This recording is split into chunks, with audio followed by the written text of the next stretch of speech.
Good morning, everyone. Uh, the topic that I have for you today is not that dissimilar to what we had yesterday, but it's more specific in terms of leadership. If we have a look at St. Paul's letter to the Romans, chapter 13, verse 1, it says that we must submit to worldly authorities. We must submit to worldly authorities. The question is, what do we do if we think they're wrong?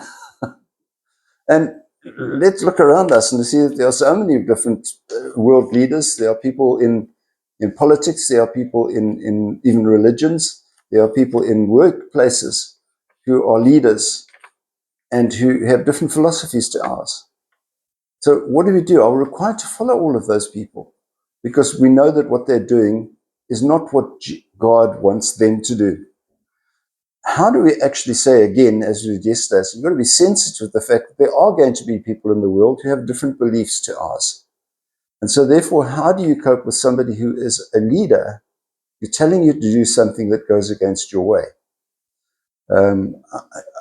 Like, for example, you might have a political leader whose way of running the country just seems so foreign to Christianity, and yet he condemns euthanasia, or he condemns multi-faith marriages or whatever.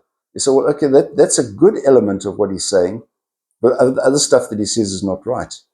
So some things are contrary to what we believe, and other things are okay. And then you get somebody else who might sort of say, well, you're really good, I'm going to do things, all the rest of it, but if you want to have mercy killing and those kinds of things, that's okay.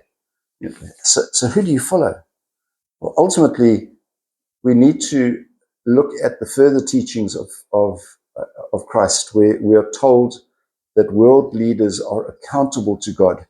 Ultimately, they're accountable to God. Whether they know it or not, whether they accept it or not, they are accountable to God, because we are all accountable to God. And so to make a decision whether we are going to be able to follow them would be to say, are they in fact doing what God would want them to do, or are they doing their own thing for financial gain or power or whatever it is? So I'm trying to answer the question. But first we'll go to the root and say, what is actually driving these people? And are they promoting something that is pleasing to God? Because if they are, then we can follow them. If they're not doing something pleasing to God, it's a difficult one for us. You've got to step back and say, not good enough. You have a wonderful day. Keep yourself safe. God bless. Bye-bye.